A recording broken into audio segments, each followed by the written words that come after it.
Miris, Indonesia saat ini sedang menghadapi krisis sampah yang sangat mengkhawatirkan. Berdasarkan dari laporan United Nations Environment Program dengan judul Food Waste Index 2021, menyatakan bahwa Indonesia berada di posisi kedua dengan jumlah produksi sampah terbesar se-Asia Tenggara dengan jumlah 20,93 juta ton per tahunnya. Kami, tim perencanaan bisnis dari Universitas Negeri Padang, yang beranggotakan saya sendiri Hani Amel Rizky dan dua rekan saya Tiara Krota Ayun dan Fahru Rozi, kami siap mengajak Anda untuk menuju Indonesia berubah dengan gaya hidup eco-friendly. Berdasarkan dari data SPSN tahun 2023 menyatakan bahwa limbah sampah terbanyak dihasilkan oleh limbah rumah tangga dengan jumlah persentase 40,93% per tahunnya. Limbah makanan yang membusuk dapat menjadi sarang dari berbagai mikroorganisme patogen seperti virus, bakteri, dan juga parasit. Timbunan sampah yang dibiarkan begitu saja dapat menarik hewan ataupun serangga pembawa penyakit seperti tikus, lalat, dan juga kecoa. Sehingga hal ini dapat menimbulkan kontaminasi makanan dan menyebabkan penyakit seperti diare, kolera, tifus, dan juga hepatitis A. Maka dengan bangga kami memperkenalkan Eco Harvest, sebuah ide bisnis aplikasi yang mempromosikan gaya hidup eco-friendly dengan meminimalkan limbah sisa makanan dalam penerapan ekonomi sirkular di era teknologi 4.0 dan society 5.0. Eco Harvest hadir tidak hanya menjadi solusi dari permasalahan limbah sisa makanan di Indonesia, tetapi kami juga hadir untuk mengedukasi masyarakat Indonesia untuk menerapkan gaya hidup eco-friendly dengan meminimalkan limbah sisa makanan yang ada di Indonesia. Pada fitur EcoFood, kami menawarkan makanan dan minuman yang berasal dari hotel ataupun restoran yang memiliki kelebihan produksi. Sehingga untuk rumah makan ataupun hotel yang bermitra dengan Eco Harvest dapat menjual produk mereka kepada aplikasi Eco Harvest dan pelanggan dapat membeli produk mereka dengan potongan harga sebesar 50% dari harga normal. Kemudian untuk fitur kedua yaitu Eco Angkut. Pada fitur ini ditujukan kepada masyarakat setempat ataupun ibu rumah tangga yang kesulitan dalam mengolah sampah di rumah. Dengan menggunakan fitur ini, pelanggan bisa memesan jasa angkut yang sudah kami sediakan dan dapat mengatur sesuai dengan alamat yang akan kami jemput. Dan untuk fitur yang ketiga yaitu Eco Educate. Fitur ini ditujukan kepada seluruh masyarakat Indonesia di semua kalangan untuk dapat belajar dan menambah ilmu dalam pengolahan sampah yang baik dan benar.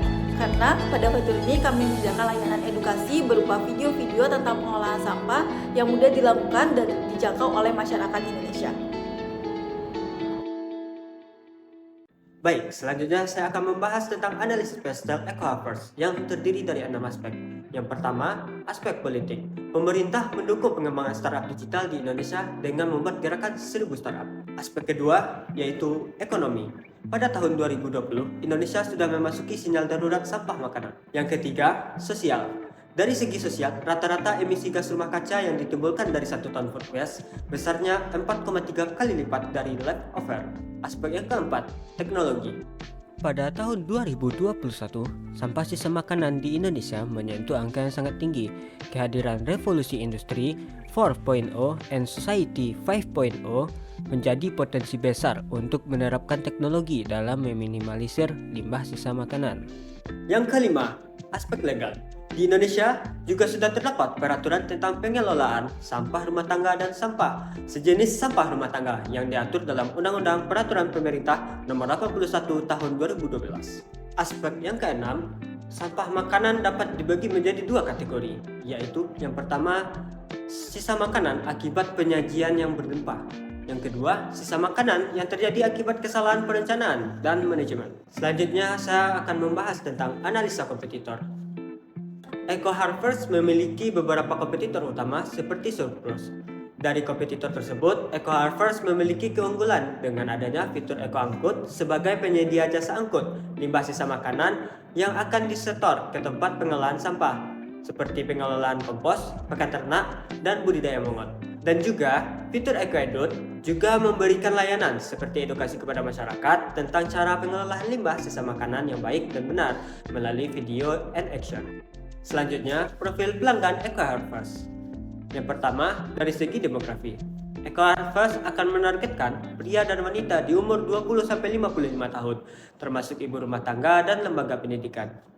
Dari segi geografi, Eco Harvest akan menargetkan pelanggan dari Pulau Sumatera.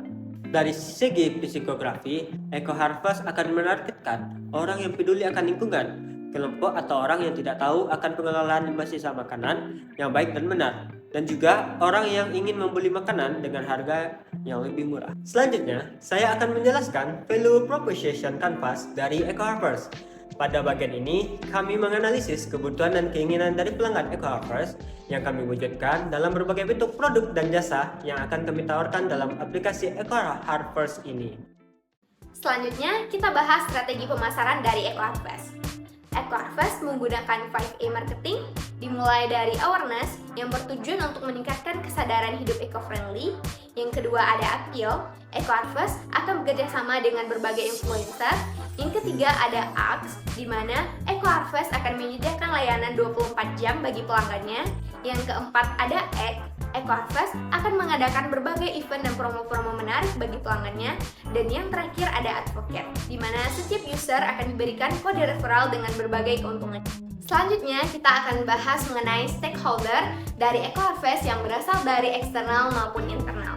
Yang pertama adalah rumah makan, hotel, dan juga toko roti, di mana mereka inilah yang nantinya akan menyalurkan produksi makanan berlebih mereka dalam aplikasi Eco Harvest untuk dijual dengan harga yang lebih ekonomis. Yang kedua adalah rumah tangga yang akan menyalurkan sisa limbah makanan mereka untuk diolah lebih lanjut oleh Eco Harvest. Yang ketiga adalah jasa pengangkutan dan jasa pengiriman yang akan menjemput produksi makanan berlebih dan limbah sisa makanan dari rumah tangga untuk diolah dan juga mengirimkan pesanan dari konsumen. Yang keempat adalah pemerintah setempat. Tanpa adanya izin dan dukungan dari pemerintah setempat, aplikasi Eco Harvest tidak akan berlanjut dengan baik. Dan yang terakhir dan yang paling penting adalah pelanggan, yang nantinya akan bertransaksi di aplikasi Eco Harvest untuk memajukan Eco Harvest ke depannya. Selanjutnya kita bahas struktur organisasi dari Eco Harvest, di mana Eco Harvest dipimpin oleh seorang Chief Executive Officer atau yang biasa kita sebut dengan CEO. Di bawahnya ada Chief Growth Officer yang akan memimpin bagian social media specialist dan juga business development. Di sampingnya ada Chief Operating Officer yang akan memimpin bagian finance dan juga admin. Dan yang terakhir adalah Chief Product Officer yang akan memimpin bagian product designer dan juga product engineer. Selanjutnya, kita bahas proses bisnis dari Eco Harvest. Yang pertama, dimulai dari rumah makan, hotel maupun toko roti yang akan menyisihkan produksi makanan berlebih mereka untuk ditawarkan pada aplikasi Eco Harvest yang nantinya akan dikirimkan oleh Eco Angkut kepada konsumen.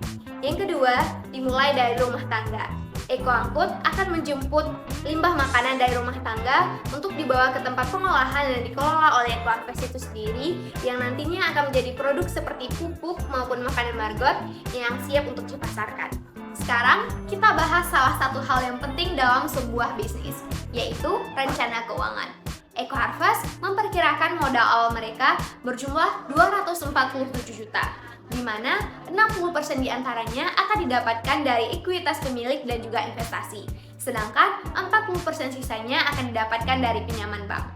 Diperkirakan penghasilan dari Eco Harvest per bulan berkisar antara 42 juta rupiah lebih, dan laba bersih dari Eco Harvest per bulan kurang lebih 15 juta.